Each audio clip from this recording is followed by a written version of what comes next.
거룩하신 삼위일체 하나님, 성령 강림 주일에 은혜를 사모하며 예배합니다. 마가의 다락방에 모인 제자들이 간절히 기도할 때 바람처럼 불처럼 임하셔서 교회를 세워주신 성령님, 오늘 우리들에게도 임하여 주옵소서. 성령님의 충만함을 입어 우리 자녀들은 하나님께서 이루어 주실 미래를 말하게 하시며, 노인들은 신령한 꿈을 꾸게 하시고 젊은이들은 크고 놀라운 비전을 갖게 하옵소서. 주님을 위하여 헌신하는 남종과 여종에게도 은총을 내리셔서 진실하고 경건한 마음으로 충성을 다하게 하옵소서. 예수 그리스도의 이름으로 기원하옵나이다. 아멘.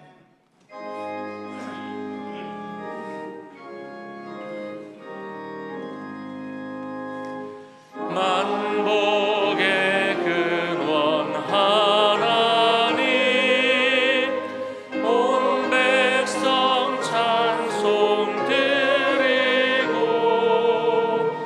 저 천사여 찬송하세. 찬송 성부 성자 성령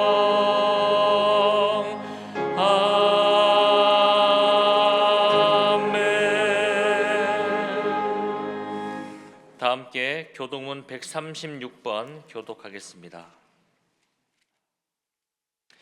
그 후에 내가 내 영을 만민에게 부어주리니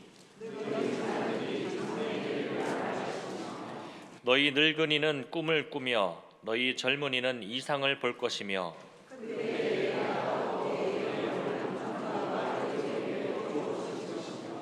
내가 이적을 하늘과 땅에 베풀리니 곧 피와 불과 연기 기둥이라. 해가 어두워지고 달이 핏빛같이 변하려니와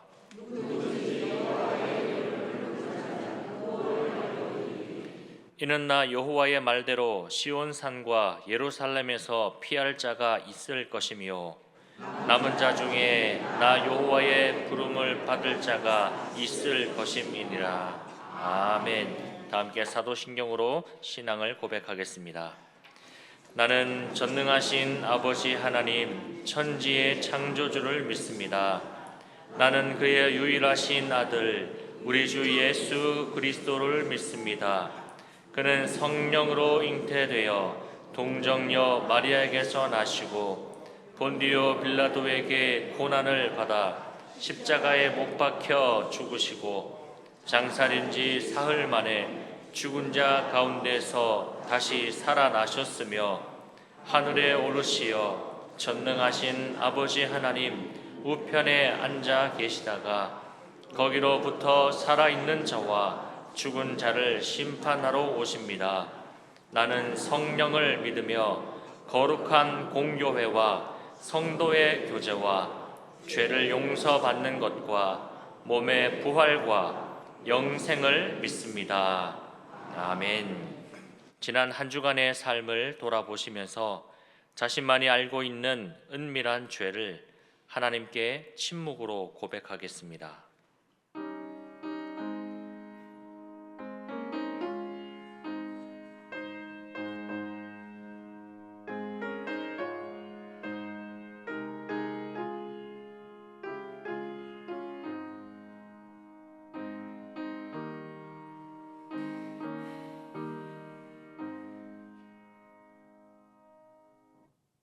하나님께서는 하나님 앞에 나와 자신의 은밀한 죄를 고백하는 이에게 하나님의 말씀을 통하여 이렇게 선포하십니다.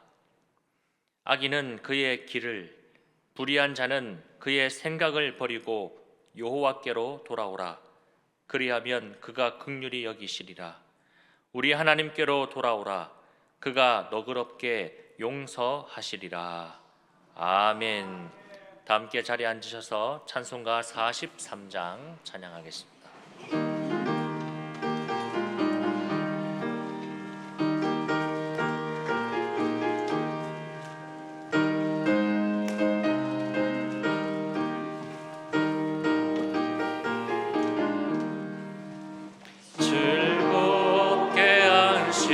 할 날 반갑고 좋은 날 내 마음을 편케 하니 즐겁고 기쁜 날 이 날에 천하 만민 다 보좌 앞에서 참되신 삼위일체 다 찬송 부르네. 이 날에 하늘에서 새 양식 내리네. 성회로 모이라고 종소리 울리네. 복음의 밝은 빛은 온 세상 비치며 또 영생물이 흘러 시원케 하시네. 이 주일 지킴으로 새 은혜 입어서 영원히 쉬는 곳에 다 올라갑시다. 성부께 찬미하고 성자와 또 성령 참되신 삼위일체 다 찬송 부르세. 아멘.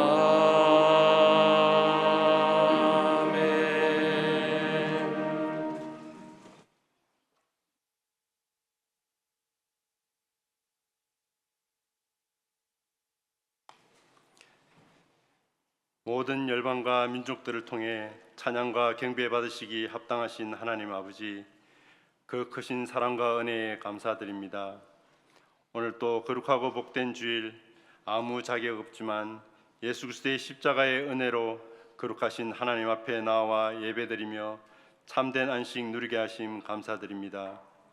성령 강림 주일을 맞이하여 약속하신 진리의 성령님을 보내주셔서 우리의 죄악을 깨달아 해를 깨게 하시고 우리 죄를 대신하여 십자가에 죽으시고 부활하신 우리 주 예수 그리스도를 믿게 하심으로 생명의 근원 되신 하나님 아버지께로 인도하여 주신 그 크신 사랑과 은혜를 기억하며 감사와 경배해 드립니다.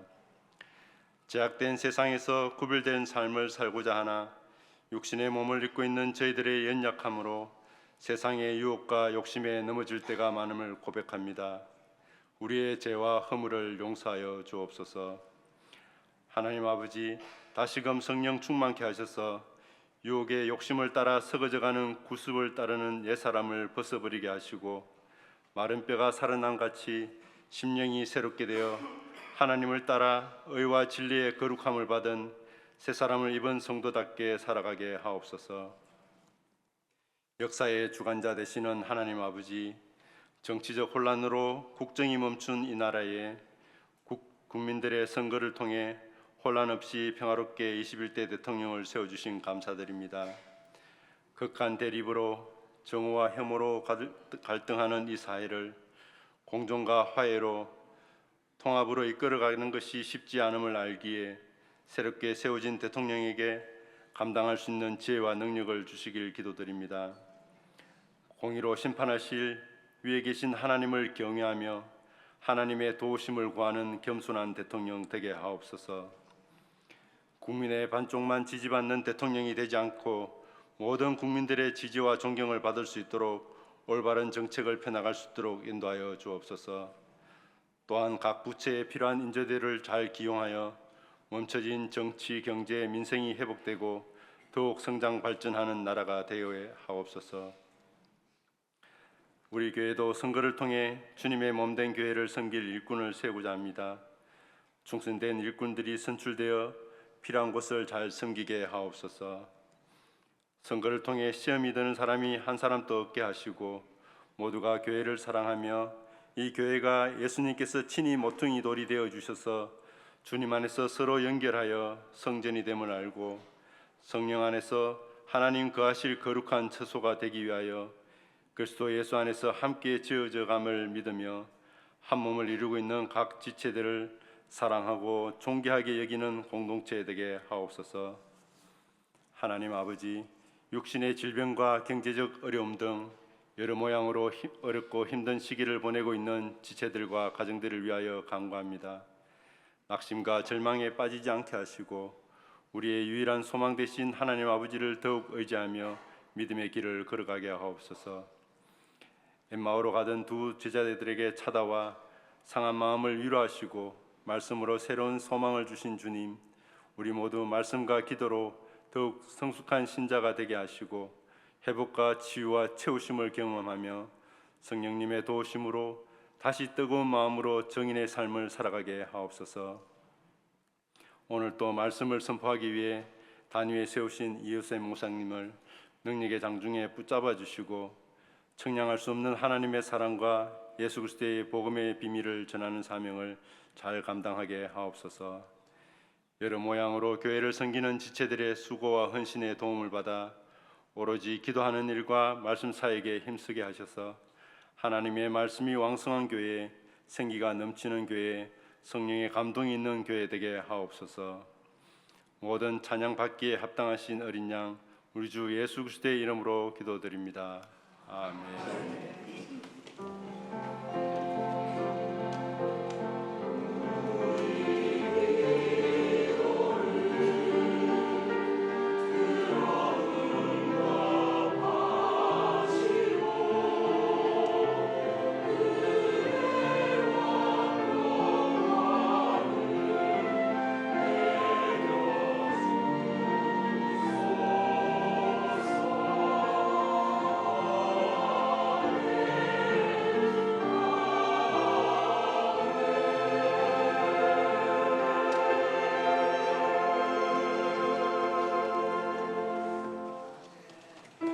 할렐루야.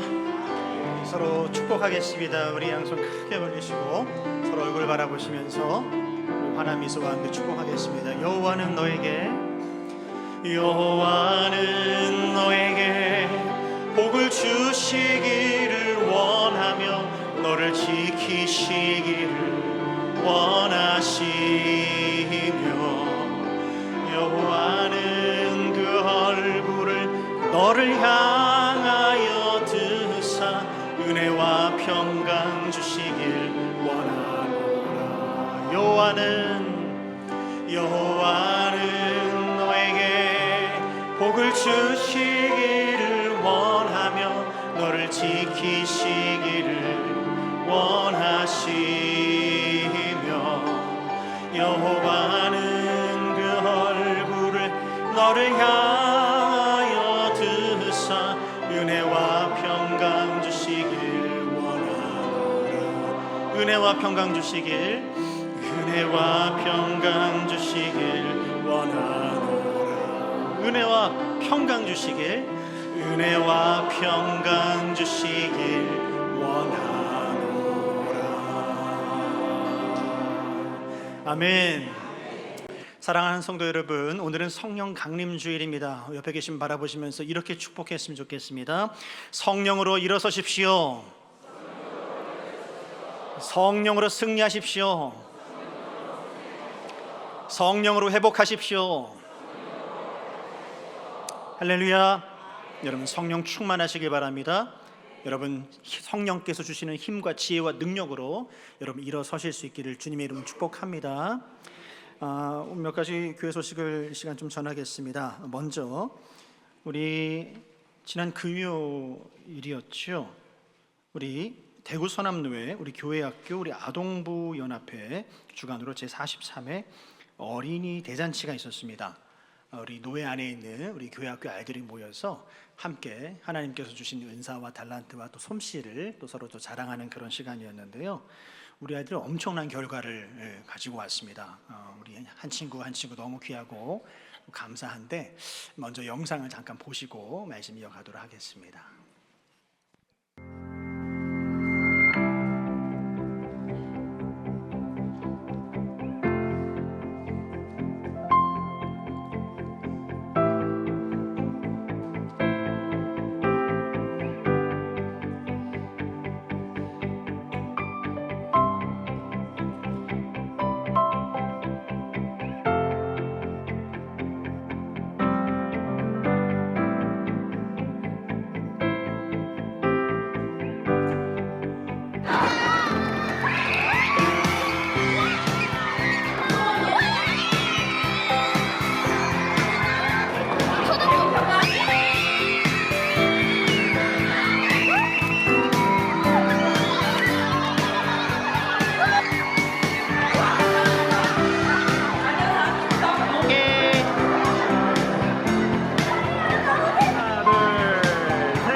하나님께 감사의 박수하겠습니다. 하나님 감사합니다. 저는 무슨 월드컵 우승한 줄 알았어요. 이렇게 기쁠까요? 너무 귀하죠. 어제 이 영상을 우리 목사님이 보내주셨는데 제가 계속해서 보고 또 보고 또 보고 볼 때마다 기분이 좋아지는 거예요. 우리 유튜브 채널에 여러분 이 영상이 올라와 있습니다. 여러분도 한번 다시 한번 또 봐주시고 우리 다음 세대 우리 교회 학교 아이들을 위해서 여러분도 기도해 주시고 또 사랑과 관심 보내주시면 감사하겠습니다. 일일이 다 이렇게 호명하지는 않겠습니다. 우리 참여했던 우리 모든 아이들이 다 귀한 아이들입니다. 수상은 한 아이도 있고 또 그렇지만 우리 모두 다 같은 마음, 같은 뜻으로 함께 또 귀한 시간을 아름다운 또 추억을 함께 나눴다는 게 참 의미가 있죠. 우리 수고한 우리 아이들, 또 우리 아이들을 사랑과 또 기도로 또 잘 양육해주고 계신 우리 부모님들, 또 그날이 휴일이었는데도 불구하고 자기 시간을 내고 물질을 내서 함께 또 참여해주시고 수고해주시는 선생님들 진심으로 감사드립니다. 우리 여러분들도 우리 교회 학교 아이들을 위해서 또 기도해주시고 또 계속되는 관심과 사랑 또 보내주시면 또 감사하겠습니다. 계속해서 광고 말씀 이어가도록 하겠습니다. 여러분 오늘은 항존직 2차 선거가 있는 날입니다. 지난 주일에 1차 선거를 했고요. 그 결과가 이제 있었고 오늘 이제 추가로 장로님 2분, 안수 집사님 2분, 권사님 3분을 세워야 합니다. 오늘은 조금 말씀을 좀 드려야겠다 싶은 생각이 드는데요. 너무 아쉽지만 올해 우리 장로님 2분이 은퇴를 하세요. 연말이 되면. 그리고 내년이 되면 또 2분이 또 은퇴를 하십니다. 이제 장로님들이 한 분 한 분 또 계속해서 은퇴를 하시는 가운데 저희들이 또 어떻게 해야겠습니까? 새로운 또 일꾼을 또 세워야 되잖아요. 그렇죠? 그 귀한 일꾼을 세우는 이 귀한 항존직 선거 가운데 우리 성도님들의 마음과 뜻이 좀 모였으면 좋겠다 싶은 생각이 듭니다. 제가 이렇게 보니까 어떤 분은 한 분 딱 찍고 많은 분이 계시고 어떤 분은 아예 체크 안 하시는 분도 계신 것 같고 또 실수로 안타깝게 예를 들면 3분이면 3분만 딱 찍어야 되는데 4사람을 찍으면 여러분 그 표가 사표가 되는 거예요. 그래서 너무 안타깝더라고요. 그래서 여러분 실수 없이 장로님 2분, 안수집사님 2분, 권사님 3분을 오늘 좀 잘 채워주실 수 있었으면 참 좋겠다 싶은 생각이 듭니다. 이게 뭐 누구를 세우자 그런 게 아니라 우리 교회의 일꾼을 또 섬길 사람을 채우는 일이다 생각하시고 기도하는 마음으로 여러분 함께 동참해 주시면 좋겠고요. 그래서 말씀을 좀 드립니다만 이 말씀드린 것처럼 선출 인원보다 더 많이 세우면 안 되는 거예요. 그리고 여러분 펜으로 여러분 갖고 있는 연필로 여러분 갖고 계신 볼펜으로 하셔도 안 되는 거예요. 가시면 도장이 있어요. 전용 도장이 있거든요. 꼭 그거를 사용해 주시면 좋겠습니다. 이렇게 하시고 잘 적어서 장로, 안수집사, 권사함에 각각 이렇게 잘 넣어주시면 여러분들의 그 소중한 그 마음들을 잘 모아서 오늘 항존직 선거 은혜 가운데 또 잘 마무리했으면 좋겠습니다.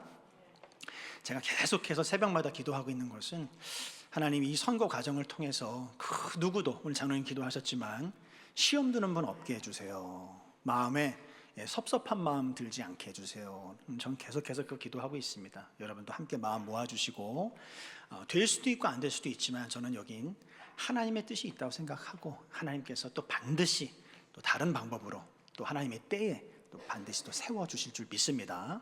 우리가 하나님 앞에서 섬기는 마음으로 겸손하게 또 함께 또 자리해 주셨으면 정말 감사하겠습니다. 새가족 교육 오늘 2번째 시간입니다. 오늘 오후 12시 20분에 비전홀에서 있습니다. 기억해 주시고요. 대구 서남노회 여전도회 연합회 제21회 선교 바자회가 6월 10일 화요일입니다. 오전 10시에 충성교회에서 있습니다. 그리고 오늘 항존직 선거 모든 절차가 다 마무리되고 난 후에 오늘 정기 당회가 있습니다. 기억해 주시고 함께 해주시면 감사하겠습니다. 하나님께서 저희 교회에 또 보내주신 또 귀한 또 새 가족이 계십니다. 우리 박채원님이신데요. 이 자리에 함께 하십니다. 뒤에 계신데 잠깐 자리에서 일어나시면 우리 큰 박수로 우리 환영하겠습니다. 우리 박채원님 잘 오셨습니다. 반갑습니다. 환영합니다. 예배 후에 우리 새가족실에서 우리 교제하는 시간을 갖겠습니다. 하나님께서 오늘 우리에게 주신 말씀 함께 받겠습니다. 에스겔서 37장 1절에서 10절까지의 말씀입니다. 구약성경 1209쪽에 입니다. 하나님의 말씀입니다. 경청하십시오.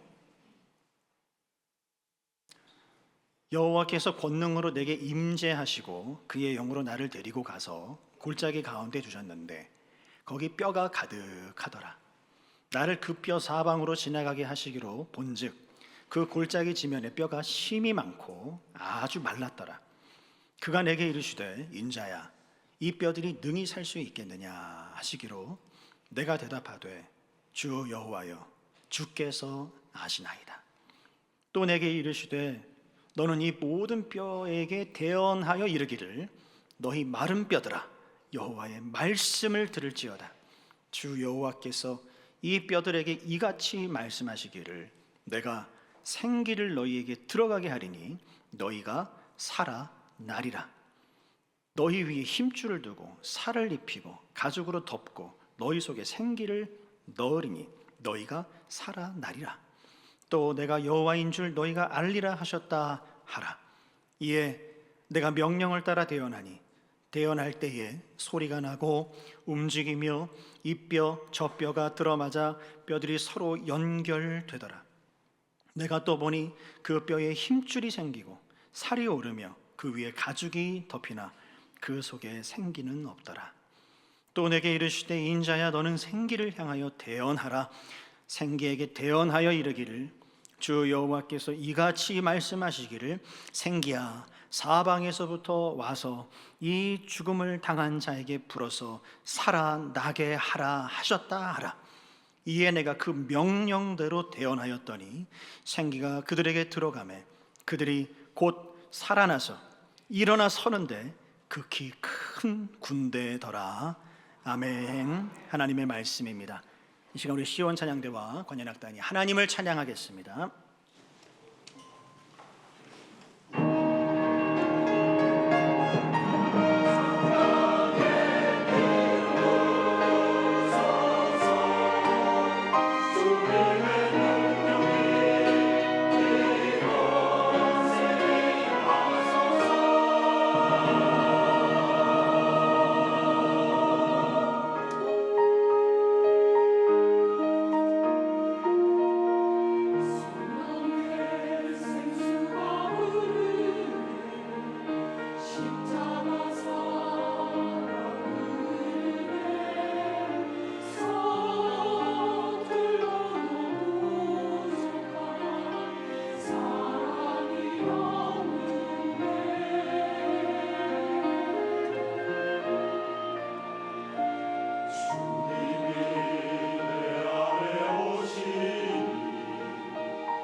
귀한 찬양 받으신 하나님께 감사와 찬양의 박수를 드리십시다.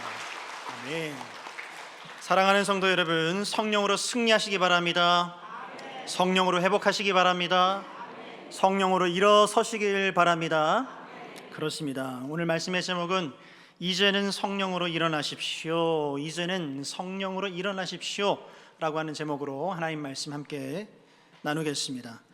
여러분, 오늘이 성령 강림주일이죠. 우리 성령 강림주일은 아무 때나 그렇게 지키는 것이 아니고요, 6월절 그 어린 양의 피, 우리 주 예수 그리스도께서 부활하신 그 날을 기념하는 날인 것입니다. 그때로부터 시작되는 거예요. 여러분 생각해 보시면 지난 4월 20일이 우리 부활주일이었습니다. 그 부활주일로부터 7주 후가 되는 주일이 바로 성령 강림 주일이 되는 것입니다. 왜냐하면 여러분 잘 아시는 것처럼 사도행전 2장 말씀에 가서 보시면 오순절 그 마가의 다락방에 예수님이 그 제자들이 함께 모여서 두렵고 떨리는 마음으로 주님 앞에 간절한 마음으로 엎드려 기도하는 가운데 급하고 강한 바람처럼 각 사람 위에 그 불꽃같이 성령께서 그들을 한 사람 한 사람에게 임재해 주시고 그들의 혀가 풀려지고 방언을 하게 되어지고 그들 가운데 놀라운 성령의 능력과 역사가 나타나게 되어지고 잔뜩 두려움 가운데 움츠렸던 그들이 용기를 얻게 되어지고 소망을 갖게 되어지고 거리로 뛰쳐나가 예수 그리스도께서 부활하셨다고 담대하게 외치게 되어지고 그때부터 교회가 시작이 된 것입니다. 바로 그것을 기념하기 위해서 교회의 시작, 그 교회의 그 첫 시작 가운데 성령 하나님께서 역사하셨던 것을 기념하고 오늘 2025년을 살아가고 있는 지금 성령 강림주일을 보내고 있는 여러분과 제게도 우리 교회 가운데도 하나님께서 동일한 역사로 함께 해주시기를 간절히 바라는 마음으로 우리가 성령 강림주일 예배를 하나님 앞에 드리고 있는 것입니다. 그런데 사실 이렇게 보시면 그 오순절 성령 강림 사건은 그 이전에 약 600여 년 전에 에스겔이라고 하는 한 제사장 출신의 그 선지자를 통해서 하나님께서 마른 뼈들이 살아나는 환상을 보여주심으로 인해서 이미 약속해 주셨던 말씀이었습니다. 여러분 오늘 말씀에 가서 보시면 에스겔이 마른 뼈들이 살아나고 있는 그 놀라운 그 광경을 환상 가운데 목격을 하게 됩니다.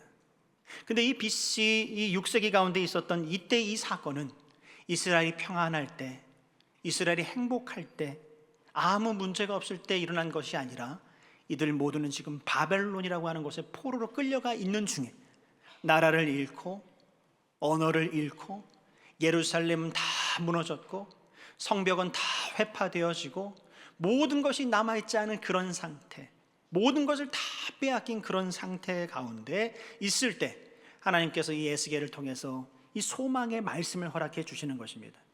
근데 그 바벨론 그 땅 한가운데서 이스라엘 백성들이 스스로 뭐라고 고백을 하고 있는가? 오늘 말씀은 아닙니다만 11절 말씀에 이렇게 기록하고 있죠. 그들이 이르기를 우리의 뼈들이 말랐고 우리의 소망이 없어졌으니 우리는 다 멸절되었다 하느니라. 그 바벨론 포로 생활 한가운데 있는 이스라엘 백성들이 스스로 지금 하는 이야기예요. 우리의 뼈들이 다 말라 비틀어졌고 소망은 찾아볼 수가 없고 우리 모두가 다 멸절되어졌다, 다 무너졌다, 멸망했다. 그렇게 지금 자포자기하면서 그렇게 자기 자신들을 비관하고 있는 그때 하나님께서 이 에스겔이라고 한 선지자를 통해서 마른 뼈들이 살아나는 환상을 보여주시면서 그들에게 말씀을 주시고 그들에게 다시 한번 생기, 성령을 불어넣어 주심으로 인해서 내가 너희들을 그냥 그렇게 내어버려 두지 않을 것이다, 내가 너희들을 반드시 회복시켜 줄 것이다 라고 지금 약속을 해주고 있는 말씀이 오늘 말씀인 것입니다. 하나님의 목적은 분명합니다. 하나님의 그 목적은 분명해요. 14절 말씀 같이 한번 읽어보실까요? 14절입니다. 내가 또 내 영을 너희 속에 두어 너희가 살아나게 하고 라고 되어 있습니다. 이것이 바로 하나님의 분명한 목적이에요. 이스라엘 백성들을 그 포로 생활 가운데, 그 절망 가운데, 사망 가운데 그냥 내어버려 두실 뿐이 아니라 나는 반드시 너희들을 꺼내 줄 것이고 나는 반드시 너희를 회복시켜 낼 것이다 라고 하는 그 소망의 말씀, 바로 그것이 하나님의 뜻이다 라고 하는 것입니다. 그렇다면 여러분 오늘 2025년 이 성령 강림주일에 우리가 이 에스겔 37장의 말씀을 왜 우리가 마주해야 할까요? 우리가 왜 이 37장 말씀을 묵상해야 할까요? 우리와 무슨 상관이 있을까요? 여러분, 우리도 이렇게 지금 이 시간 함께 모여서 예배하고 있습니다. 이거 평강홀에 모여서 함께 주님을 찬양했고 함께 기도했고 함께 예배를 올려드리고 있어요. 그런데 여러분, 우리를 하나님께서 바라보실 때 하나님의 시선으로 우리 스스로를 다시 한번 우리가 점검하며 돌아본다면 정말 우리 예배 가운데 정말 성령의 능력과 성령의 그 힘이 있을까? 어쩌면 형식은 있지만 그 안에 생기는 없는 정말 바짝 마른 뼈와 같은 그런 영적 상태는 아닐까? 예배는 드리지만 정말 변화는 없는 그런 신앙은 아닐까? 말씀을 듣기는 듣지만 그 말씀이 내 삶을 변화시키지 못하고 있는 그런 괴리감이 있는 그런 신앙생활을 우리가 하고 있지는 않는가? 우리가 기도는 하지만 그 기도에 능력이 없고 그저 입술에서만 맴맴도는 그런 기도를 우리가 드리고 있는 것은 아닌가라고 하는 것을 오늘 말씀 가운데 우리 마주해야 할 것입니다. 그런 의미에서 오늘 이 2025년 성령 강림 주일은요, 그저 오늘만의 역사가 아니라 오늘만의 시간이 아니라 그 2000년 전에 오순절 그 성령 강림의 사건이 있었던 제자들에게 임하셨던 그 성령의 역사, 그리고 훨씬 그 이전에 600년 전에 에스겔을 통해서 약속해 주셨던 그 성령의 말씀이 오늘 이 자리 가운데 우리와 함께 하기를 간절히 바라고, 성령을 통해서 내가 회복되기를, 우리 가정이 회복되기를, 우리 교회가 진짜 성령의 능력에 붙들린 그런 교회가 되기를 간절히 바라는 마음으로 나아가는 그런 예배의 자리가 되어야 할 줄 믿습니다. 사랑하는 성도 여러분, 저는 간절히 바라기는 여러분 한 분 한 분 예외 없이 모두가 다 성령에게 붙들림 받고 성령의 능력으로 회복되고 성령의 능력으로 승리하고 성령의 능력으로 변화되어지기를 주님의 이름 축원합니다. 그러기 위해서는 우리 스스로를 먼저 잘 진단해 볼 필요가 있다는 거예요. 진단해 볼 필요가 있다는 것입니다. 오늘 말씀은 분명히 우리에게 이렇게 이야기를 하고 있습니다. 너희들이 다 갖추었다. 너희들이 다 갖추었는데 내가 보니 딱 한 가지가 지금 부족하고 딱 한 가지가 지금 빠져 있구나라고 그렇게 주님이 말씀을 하시네요. 8절 말씀이에요. 8절 말씀 같이 한번 읽어보겠습니다. 내가 또 보니 그 뼈에 힘줄이 생기고 살이 오르며 그 위에 가죽이 덮이나 라고 말씀하고 있습니다. 하나님께서 에스겔에게 지금 명령하신 대로 에스겔이 말씀을 지금 선포했습니다. 담대하게 선포했는데 그 골짜기를 가득 채우고 있었던 아주 바짝 말라 비틀어진 그 마른 뼈들이 지금 이 뼈 저 뼈가 지금 맞아들더니 그 위에 힘줄이 생기더니 그 위에 살이 이렇게 덮이더니 그 다음에 가죽까지 이렇게 잘 덮여지게 되어져서 모양을 이제 다 갖추게 되었다라고 오늘 말씀은 그렇게 기록을 하고 있습니다. 근데 오늘 이 말씀을 준비하면서 이 각각의 하나하나를 좀 묵상해 볼 필요가 있지 않을까 하는 마음이 들었어요. 네 가지를 지금 언급하고 있죠. 뭐와 뭐를 언급하고 있습니까? 첫 번째로 뼈를 이야기하고 있습니다. 뼈들, 그리고 힘줄, 그리고 살, 그리고 마지막으로 가죽을 이야기하고 있어요. 여러분, 이 각각이 뭘 의미하는 것일까요? 오늘 이 말씀이 오늘 우리에게 어떤 말씀을 지금 하고 계신 것일까요? 먼저 뼈들이라고 했습니다. 여러분, 사람 몸에서 뼈라고 하는 것은 기초 중에 기초입니다. 뼈가 튼튼하지 않으면 서 있을 수조차 없는 것입니다. 그런 의미에서 한 사람의 신앙인이라고 이렇게 놓고 봤을 때 뼈라고 하는 것은 그 사람의 신앙의 기초라고 할 수가 있습니다. 신앙의 기초 무엇입니까? 말씀이죠. 오늘 이 시대를 살아가고 있는 우리 성도들, 우리 사랑하는 우리 모든 대구평강교회 성도님들 한 분 한 분 말씀을 많이 들어왔습니다. 우리는 말씀을 알고 있습니다. 말씀을 통해서 우리는 신앙의 기초를 나름 세웠다고 할 수가 있습니다. 하나님께서 뭘 기뻐하시는지, 우리가 믿는 사람으로서 어떻게 해야 하는지, 예배는 어떻게 해야 하는지, 찬양은 어떻게 해야 하는 것인지, 기도는 어떻게 해야 하는 것인지, 봉사와 섬김은 어떻게 해야 하는 것인지, 우리는 하나하나 우리는 그 깊이는 다를 수 있어도 신앙의 기초는 다 저마다 세워져 있다 할 수가 있습니다. 뼈들이 잘 갖춰졌다고 할 수가 있는 것이죠. 잘하신 것이죠. 좋은 것입니다. 이 뼈들 위에 무엇이 입혀졌다고 하죠? 힘줄이에요. 힘줄. 여러분, 힘줄은 뭘 이야기하는 것일까요? 힘줄은 우리의 의지라고 할 수 있어요. 의지. 받은 말씀대로 내가 한번 살아보겠다라고 하는 그 의지를 저는 힘줄이라고 생각이 되어집니다. 직장에서, 가정에서, 일상 가운데서 정말 신앙인답게 때로는 말씀에 순종하고자 하는 그 마음, 때로는 힘들고 어렵지만 인내하고자 하는 그 의지와 그 마음이 우리 안에 있다라고 하는 것입니다. 그것은 참 선한 일입니다. 좋은 일입니다. 더 나아가서 그 위에 무엇이 덮였다고 합니까? 살이 덮였다라고 이렇게 이야기합니다. 여러분, 살이라고 하는 것은 뭘 이야기하는 것일까요? 우리는 이 살을 통해서 무엇을 느끼죠?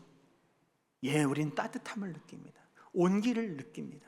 다시 말해서 감동을 느낍니다. 예배를 하는 가운데, 말씀을 읽는 가운데, 기도하는 가운데, 섬기는 가운데 때로는 소망을 느끼기도 하고, 때로는 감사함을 느끼기도 하고, 때로는 옆에 있는 형제와 자매들을 통해서 주님의 사랑을 느끼기도 하고, 찬양하는 가운데 하나님의 임재와 하나님의 은혜를 때로는 경험하기도 한다는 것입니다. 좋은 것입니다. 귀한 것이죠.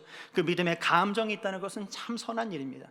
더 나아가서 무엇이 있다고 말씀하고 있습니까? 가죽이 덮여졌다 그렇습니다. 이것은 뭘 의미하는 것일까요?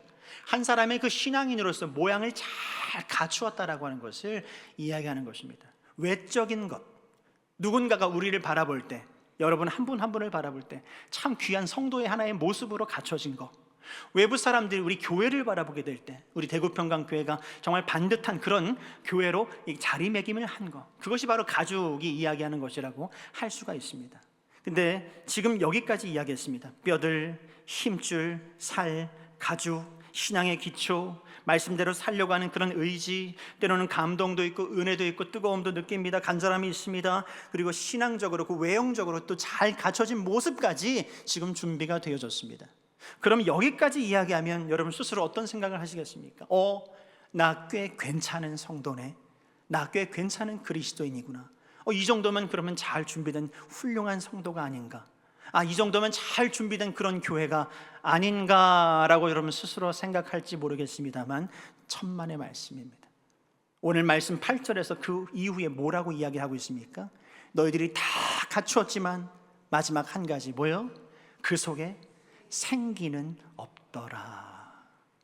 살도 있습니다. 뼈도 있습니다. 힘줄도 있습니다. 가죽도 잘 갖췄습니다. 겉으로 볼 때는, 외형적으로 볼 때는 참 괜찮은 한 그리스도인으로 잘 준비되어지고 훈련되어진 것 같지만 우리의 심장과 폐부를 찔러 쪼개기까지 하시는 하나님이 보실 때 너희들이 다 준비가 되었는데 내가 보니 너희 안에 생기는 없다고 지금 그렇게 말씀을 하고 있는 것이죠. 여러분, 신앙의 모든 구조와 습관과 감정과 겉모습은 다 갖췄다 할지라도 그 안에 하나님의 숨결이 없다면, 그 안에 성령의 생기가 없다면 그것은 여전히 죽은 것이다 라고 하는 것입니다. 사랑하는 성도 여러분, 말씀이 있어도 그 말씀이 있는 자리에 성령이 없다면 그것은 말씀이 아니라 그저 말에 불과한 것입니다. 지식이 있어도 그 안에 성령의 감동이 없다면 그것은 메마른 지식에 불과하다는 것입니다. 여러분, 조직이 있어도 시스템이 있어도 그 안에 능력이 없다면, 성령의 움직이심이 없다면, 성령의 그 힘이 없다면 그 조직은, 그 공동체는 움직이지를 않는, 꿈쩍하지를 않는 그런 조직으로 남을 수밖에 없다는 사실입니다. 여러분, 이쯤에서 우리 예수님께서 하시는 말씀을 우리는 기억할 필요가 있습니다. 예수님께서 바리새인들에게 뭐라고 이야기를 하고 있습니까? 화 있을진저 외식하는 서기관들과 바리새인들이여, 회칠한 무덤 같으니 겉으로는 아름답게 보이나 그 안에는 죽은 사람의 뼈와 모든 더러운 것이 가득하도다 라고 이야기하고 있습니다. 겉으로는 아무리 번지르르하게 하얗게 예쁘게 그렇게 단장을 해놓고 하얗게 회벽칠을 이렇게 해 놓았다 할지라도 그 안엔 여전히 뭐라는 거예요? 본질적으로 무덤이라는 거예요. 시체를 떠안고 있는 무덤일 수밖에 없는, 그 안에 생명력은 찾아볼 수 없고 이미 다 죽어버린 그런 존재라고 지금 책망하고 있습니다. 바리새인들이 말씀에 정통했습니다. 경건의 외형은 잘 갖췄습니다. 그러나 그들이 무엇을 몰랐습니까? 정작 예수님의 마음을 몰랐습니다. 하나님의 그 마음을 몰랐습니다. 성령의 그 생기를, 성령의 그 능력을 거부했다라고 하는 것입니다. 그렇기 때문에 아무리 그들이 말씀으로 잘 준비가 되어져 있어도 그들에겐 생명은 없었다라고 하는 것이죠. 요한계시록 말씀 가서 보시면 7개의 교회를 주님께서 책망하시는 내용이 나오는데 그 가운데 사대라고 하는 교회가 등장하고 있습니다. 이 사대라고 하는 교회를 향해서 주님이 뭐라고 말씀하십니까? 사대 교회의 사자에게 편지하라. 하나님의 7영과 7뼈를 가지신 이가 이르시되, 내가 내 행위를 아노니 내가 살았다 하는 이름은 가졌으나 죽은 자로다, 죽은 자로다 라고 책망하고 계십니다. 여러분, 7교회 가운데 사대라고 하는 교회는 어떤 교회였습니까? 명성이 자자한 교회였습니다. 명성이 자자한 교회였습니다. 아주 부한 교회였습니다. 많은 사람들에게 겉으로는 인정받는 그런 교회였다는 것입니다. 사람들에겐 칭찬듣는 그런 교회였다는 것입니다. 그런데 그 4대 교회를 우리 주님께서 보실 때는 어떻다는 것입니까? 너희가 살았다는 이름은 가졌지만 내가 보니 이미 너희들은 죽은 교회구나 라고 지금 그렇게 말씀을 하고 있어요. 겉은 뭐 그럴듯했겠지만 내면은 이미 메말라 있었고 성령의 능력은 찾아볼 수가 없는 그런 교회가 바로 4대 교회였다라고 하는 것입니다. 여러분, 앞서 지금 바리새인들과 4대 교회의 이야기를 말씀드렸습니다만 바리새인과 이 4대 교회의 이야기를 뒤로 하고 여러분 자신을 한번 이 시간 말씀 앞에 비춰보실 수 있기를 바랍니다. 여러분은 어떻습니까? 우리는 어떻습니까? 여러분, 우리는 예배를 드립니다. 말씀을 매 시간마다 듣습니다. 새벽에 기도를 합니다. 여러 가지 모양으로 각 부서에서 사역을 하고 섬기고 봉사를 합니다. 나름대로 일주일 동안에도 말씀대로 그래도 살아보려고 애를 쓰는 모습들이 여전히 있습니다. 그럼에도 불구하고 여러분 안에 성령의 감동이 없다면 우리는 아무것도 아닌 것이라고 분명히 주님은 말씀하고 있습니다. 여러분 자신을 스스로 한번 잘 들여다보시길 바랍니다. 내가 겉으로 볼 때는 그럴듯한 모습은 가졌지만 정작 내 안에 그 성령의 그 능력, 성령의 그 힘을 의지하고 있는가? 성령을 내가 인정하고 있는가? 성령과 함께 살아가려고 나는 그렇게 마음을 다하고 있는가? 여러분 스스로를 한번 찾아보시기 바랍니다. 오늘 이 말씀은 우리를 정죄하시기 위한 말씀이 아니라 우리를 회복시키고 살리시기 위해서 지금 진단을 하고 있는 그런 말씀이에요. 진단을 하고 있는 말씀이에요. 여러분 안에 그 성령을 여러분 다시 한번 사모하시고 갈망하셔야 한다는 것입니다. 바리새인과 같은 그런 형식적인 신앙, 4대 교회와 같은 그런 이름뿐인 그런 신앙이 여러분 여전히 우리 안에 있다면 여러분 그것으로부터 벗어나 정직하게 여러분 자신을 돌아볼 수 있어야 한다는 것입니다. 오늘 에스겔 37장 14절 말씀이 요절이에요. 핵심절이에요. 거기서 주님이 뭐라고 말씀하십니까? 내가 내 영을 너희 속에 두리니 너희가 반드시 살아나리라 라고 말씀을 하고 있습니다. 하나님은 지금 이 순간에도 여러분을 살리시기 원해요. 하나님은 지금 이 순간에도 1층 구석, 2층 구석, 3층 구석에 앉은 분까지도 하나님은 주목하고 계시고 살리시고 회복시키기를, 변화시키기를 원하신다라고 하는 사실이에요. 그래서 여러분 한 분 한 분에게 성령의 그 생기를 불어 넣기 위해서 우리 하나님은 그렇게 지금 일하고 계신다라고 하는 사실입니다. 사랑하는 성도 여러분, 여러분이 진심으로 성령의 그 생기와 능력으로 충만해져서 다시금 온전하게 회복되기를 주님의 이름으로 축복합니다. 그런데 여러분 진짜 회복하기 위해서는 우리가 무덤으로부터 나와야 한다고 오늘 말씀은 우리에게 이야기하고 있습니다. 무덤에서 나와야 된다. 오늘 말씀 가운데 12절 말씀이에요. 12절 같이 한번 읽겠습니다. 시작. 그러므로 너는 대언하여 그들에게 이르기를 주 여호와께서 이같이 말씀하시기를 내 백성들아 내가 너희 무덤을 열고 너희로 거기에서 나오게 하고 이스라엘 땅으로 들어가게 하리라. 아멘. 할렐루야. 이 부분이 너무 중요합니다. 주님께서 에스겔에게 지금 주신 말씀이에요. 나는 반드시 이스라엘 백성들로 하여금 그들의 무덤을 열어 제끼고 그 안에 갇혀있는 그들을 나는 꺼낼 것이고 나오게 할 것이고 정작 하나님의 뜻 가운데 그 이스라엘 백성들을 그 약속의 땅으로 들어가게 하리라 라고 지금 그렇게 말씀을 하고 있습니다. 여러분 오늘 이 말씀에 등장하고 있는 이 마른 뼈들은요 진짜 죽은 시체, 진짜 죽어있는 그것을 이야기하고 있는 것이 아니죠. 비유죠. 누구를 이야기하고 있는 것입니까? 지금 영적인 피폐함 가운데 지금 모든 절망 가운데 있는 그 이스라엘 백성들의 영적 상태를 지금 하나님께서 진단하시고 말씀하신 것이 바로 마른 뼈들이라고 지금 이야기하고 있는 거예요.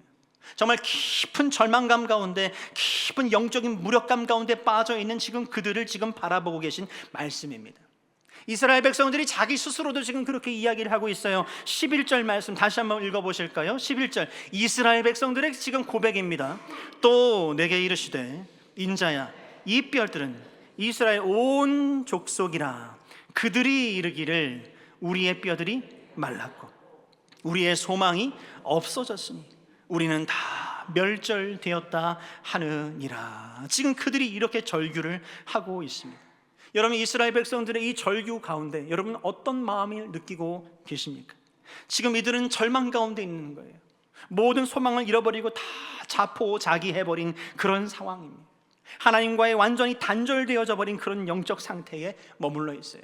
이들의 신앙은 완전한 지금 무기력 가운데 빠져있는 지금 그런 상태, 이름하여 영적인 무덤 한가운데 지금 갇혀있는 지금 그런 상태라고 할 수가 있습니다. 그런 무덤 가운데 있는 이들에게 주님은 뭐라고 말씀하셨다고요? 내가 반드시 너희의 무덤을 열 것이다. 너희의 무덤을 찢을 것이다. 그리고 그 무덤 안에 있는 너희들을 나는 나오게 할 것이다. 건져낼 것이다. 지금 주님은 그렇게 분명히 말씀하고 있습니다.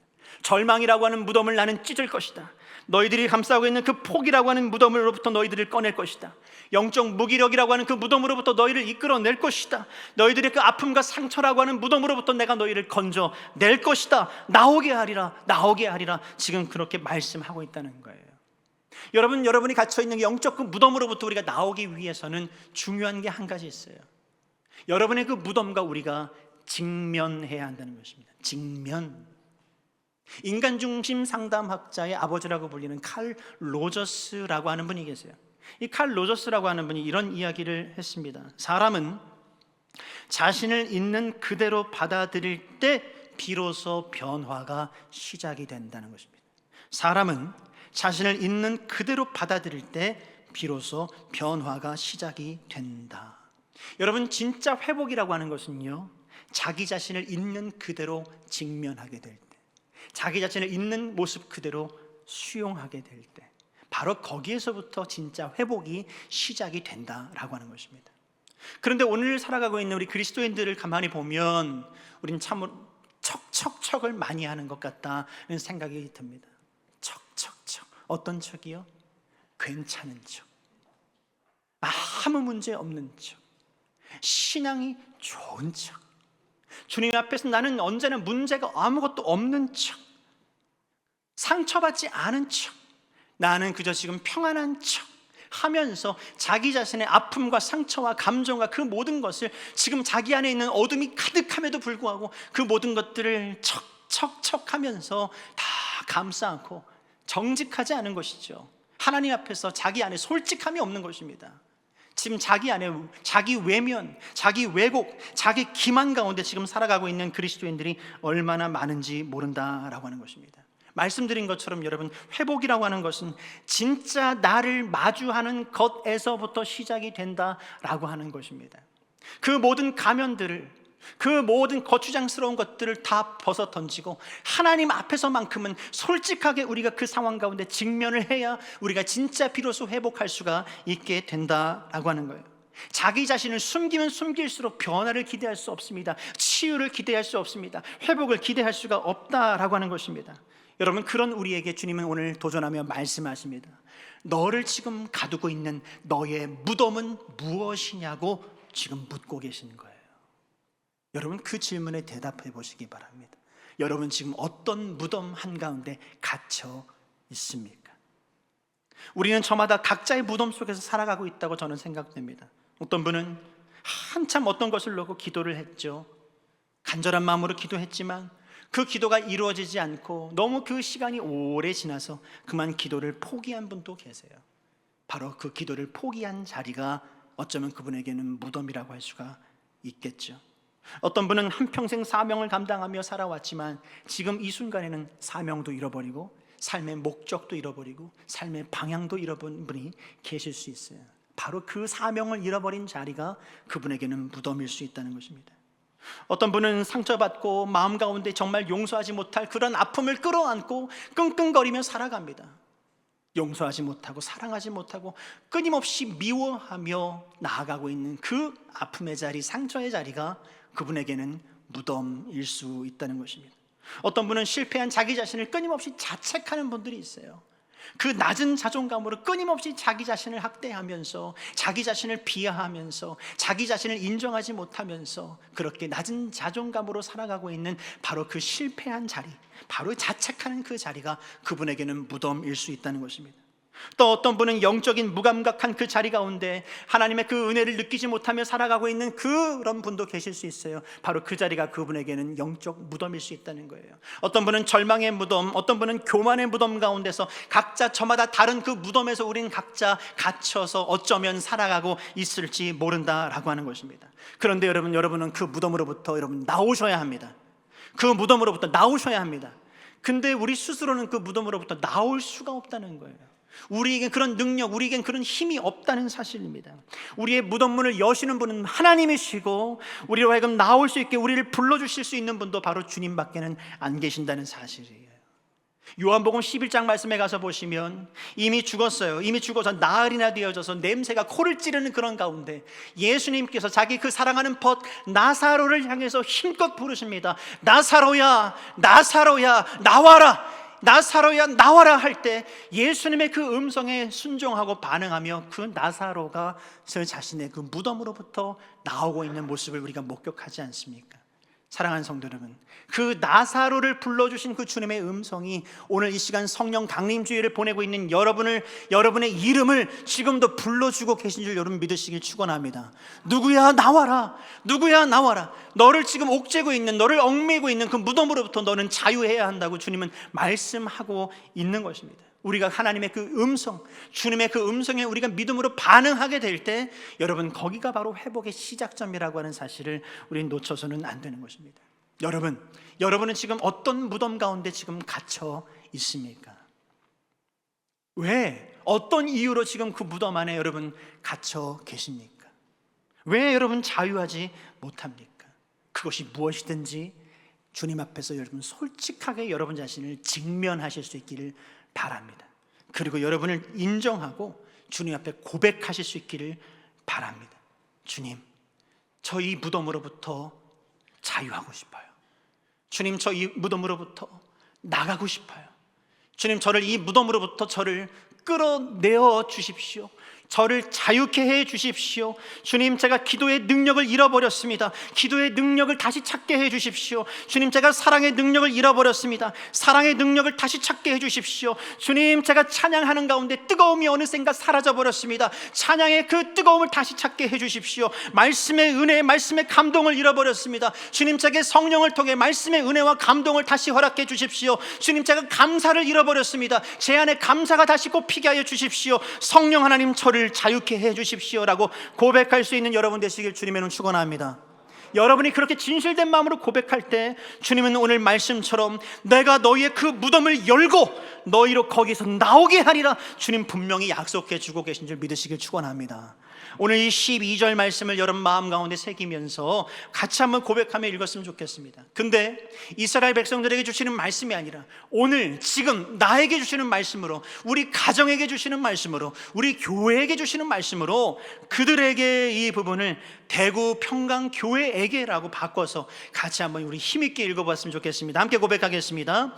그러므로 너는 태어나여 대구 평강 교회에게 이르기를 주 여호와께서 이같이 말씀하시기를 내 백성들아 내가 너희 무덤을 열고 너희로 거기서 나오게 하고 이스라엘 땅으로 들어가게 하리라. 할렐루야. 사랑하는 성도 여러분, 무덤이 끝이 아닙니다. 지금 절망 가운데 있습니까? 막막함 가운데 있습니까? 아픔 가운데 있습니까? 여러분, 거기가 끝이 아니라고 하는 사실이에요. 우리 주님은 반드시 그 무덤을 찢어버릴 겁니다. 그리고 그 무덤에 갇혀있는 영혼을, 하나님의 사랑하는 아들을, 사랑하는 그 딸을 그 무덤 가운데 버려두실 뿐이 아니라 그 무덤으로부터 건져내실 분이라고 하는 사실을 여러분 믿음으로 고백하시길 바랍니다. 그래서 나사로의 이름을 불러주셨던 그 주님이 오늘 이 시간 그 믿음으로 반응하고 있는 여러분 한 사람 한 사람의 이름을 지금 불러주고 계신 줄 믿으시길 바랍니다. 누구야 이제는 나와라, 이제는 살아나라, 이제는 일어나 걸어라고 여러분을 불러주시는 줄 믿으시길 바라고, 주님의 그 음성에 여러분 아멘하며 반응하고 그 여러분의 무덤을 직면하고 여러분을 말씀의 제목처럼 일어나 성령으로 다시 설 수 있는 여러분 되실 수 있기를 주님의 이름으로 축원합니다. 그렇게 해서 여러분 무덤에서 우리가 나오게 된다면 그 다음에 우리가 어떻게 회복되는 것일까요? 어떻게 우리가 변화되는 것일까요? 오늘 말씀은 우리에게 분명하게 이야기하고 있습니다. 9절과 10절 말씀이에요. 같이 우리 힘있게 읽겠습니다. 시작. 또 내게 이르시되 인자야 너는 생기를 향하여 대언하라. 생기에게 대언하여 이르기를 주 여호와께서 이같이 말씀하시기를 생기야 사방에서부터 와서 이 죽음을 당한 자에게 불어서 살아나게 하라 하셨다 하라. 이에 내가 그 명령대로 대언하였더니 생기가 그들에게 들어가매 그들이 곧 살아나서 일어나 서는데 극히 큰 군대더라. 할렐루야. 여러분, 말씀을 가만히 보시면 늘 언제나 반복되는 단어는 너무 중요하다는 것을 우리가 놓치면 안 됩니다.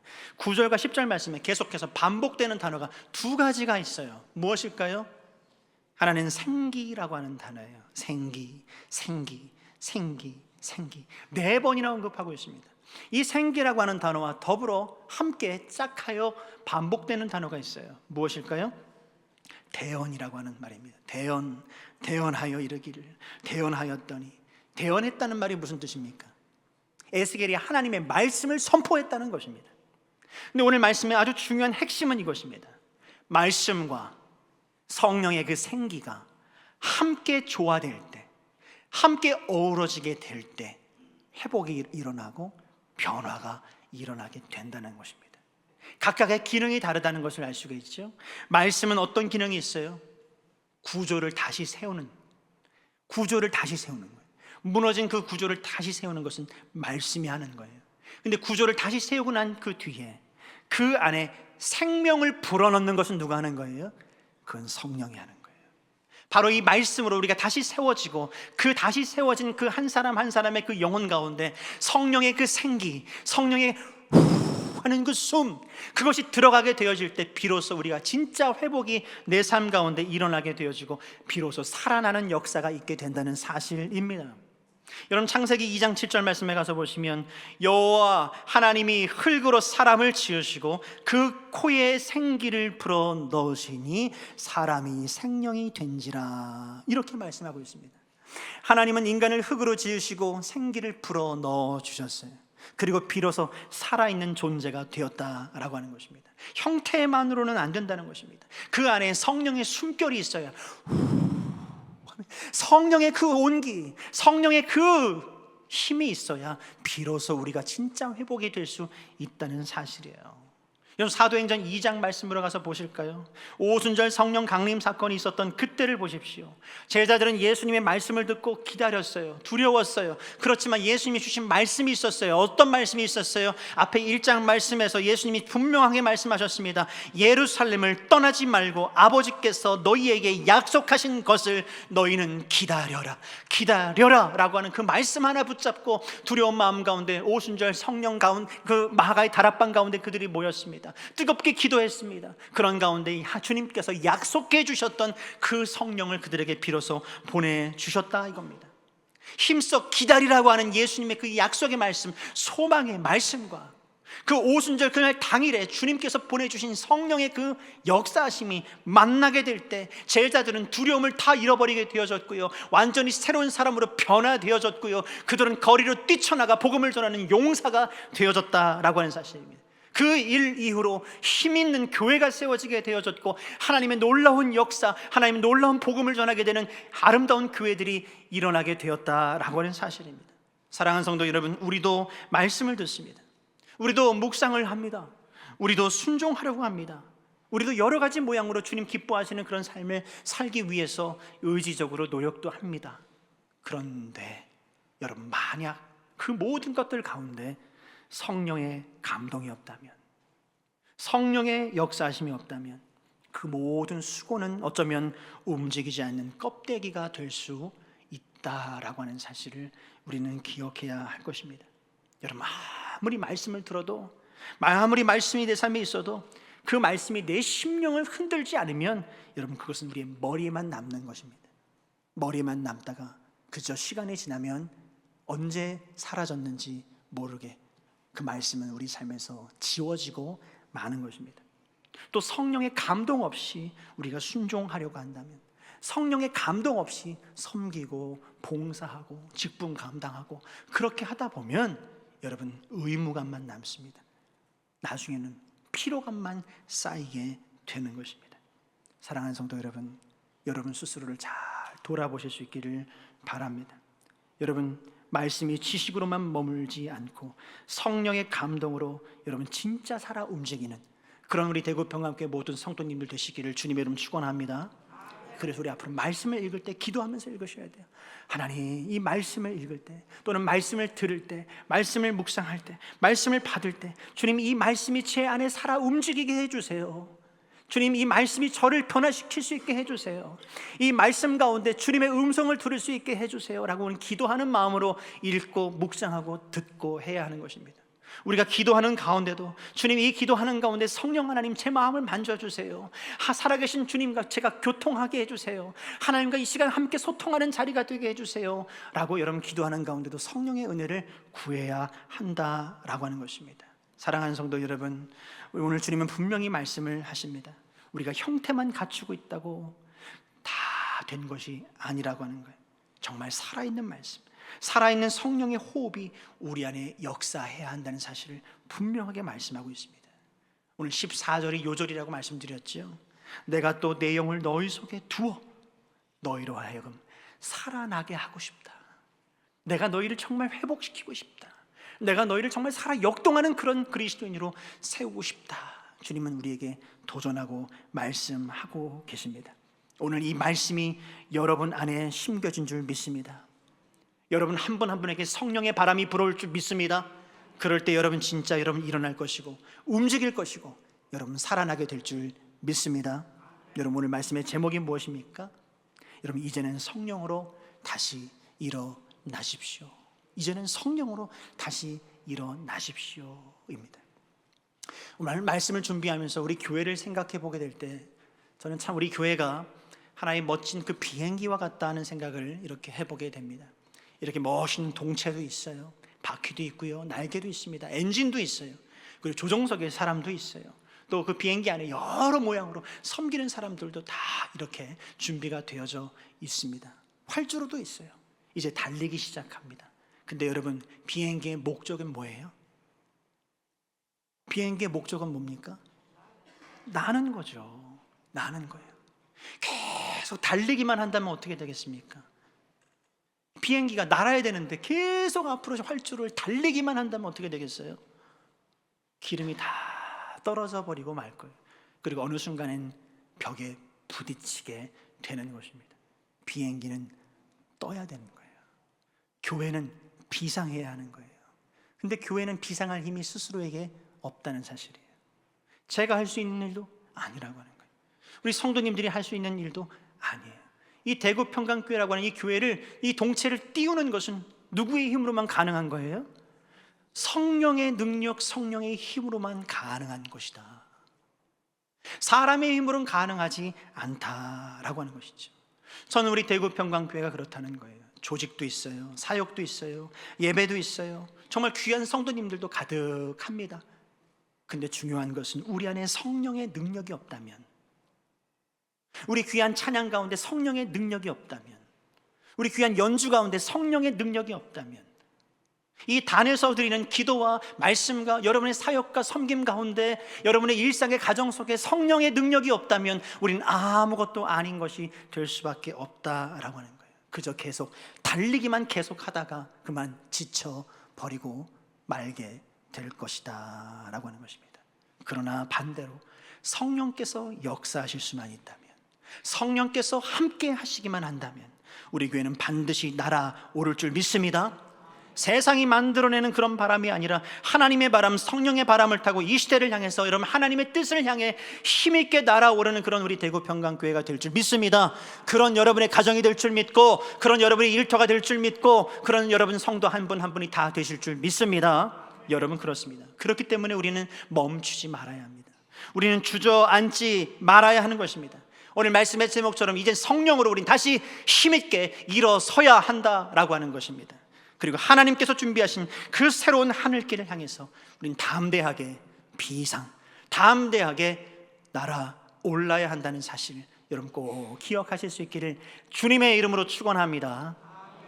사랑과 은혜가 풍성하신 아버지 하나님, 주님 오늘 말씀 앞에 우리 자신을 비춰보게 하시니 주님 감사합니다. 우리 안에 형식은 있었지만 생기는 없었던 그런 우리의 연약한 모습을 이 시간 스스로 돌아보게 되어집니다. 성령님, 이제 우리를 깨워주시고 다시금 우리를 흔들어 깨워주시고 말씀과 함께 역사하여 주셔서 우리 메마른 심령, 죽은 심령, 무기력한 우리 마음 가운데 주님 다시 일어나서 설 수 있도록, 다시 살아날 수 있도록 주여 우리 사랑하는 성도들 한 사람 한 사람 위에 주님 불꽃같이 임하여 주시고 바람같이 역사하여 주셔서 일으켜 주시고 회복시켜 주시옵소서. 주님 모든 것을 주님께 맡겨드리며 이제는 성령으로 다시 일어서기를 결단하며 이 모든 말씀 예수 그리스도의 이름으로 기도드립니다. 아멘.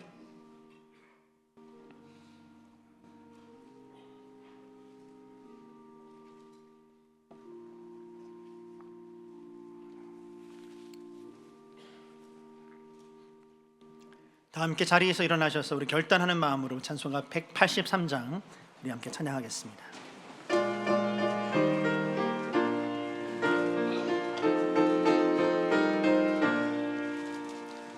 빈들의 마른 풀같이 시들은 나의 영혼, 주님이 약속한 성령 간절히 기다리네.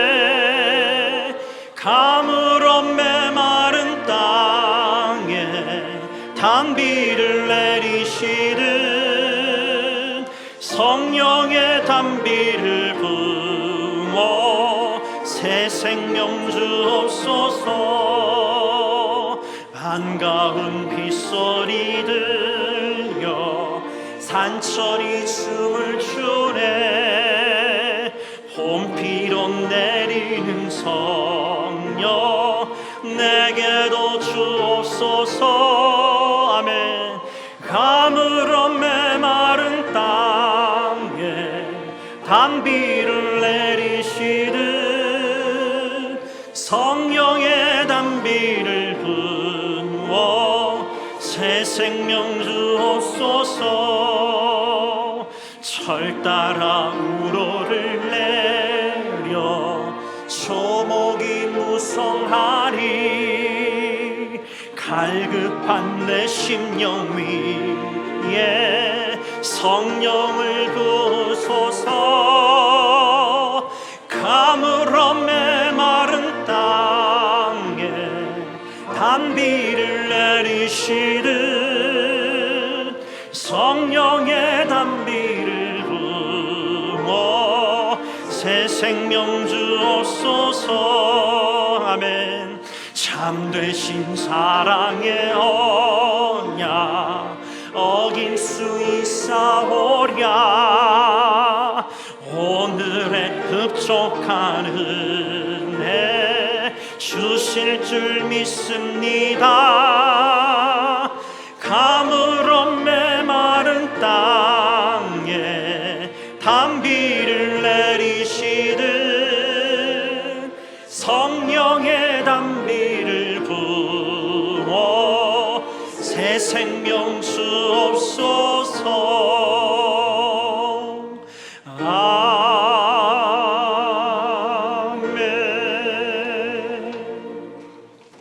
사랑과 은혜가 풍성하신 아버지 하나님, 빈들의 마른 풀같이 시들었던 우리의 이 심령에, 우리의 이 메마른 심령에 오늘 성령의 생기를 불어넣어 주시니 주님 감사와 찬양과 영광을 올려드립니다. 이제는 주님께서 주신 그 생기로, 이제는 성령으로 살아가기를 결단하고 소망하며 작은 정성과 함께 우리 자신을 시간 주님 앞에 이 예물과 함께 올려드립니다.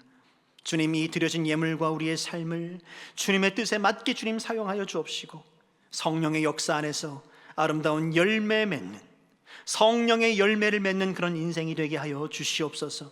감사드리며 예수 그리스도의 이름으로 기도드리오며 이제는 우리의 죽은 심령에 생기를 불어넣으시는 우리 주 예수 그리스도의 은혜와 우리를 무덤에서 이끌어내시고 다시 살리시는, 회복시키시는 하나님 아버지의 끝이 없으신 그 사랑하심과 말씀과 함께 역사하여 주셔서 우리를 진짜 살아있는 존재로 일으키시는 성령님의 역사하여 주심이, 인도하여 주심이, 동행하여 주심이, 오늘 성령의 능력으로 다시 일어서기를 결단하는 사랑하는 주의 백성들 위에, 그들의 가정과 일터와 모든 삶의 자리 위에, 그리고 이 나라와 세계 선교의 모든 현장 위에 이제로부터 영원까지 함께하여 주옵시기를 간절히 축원하옵나이다. 아멘.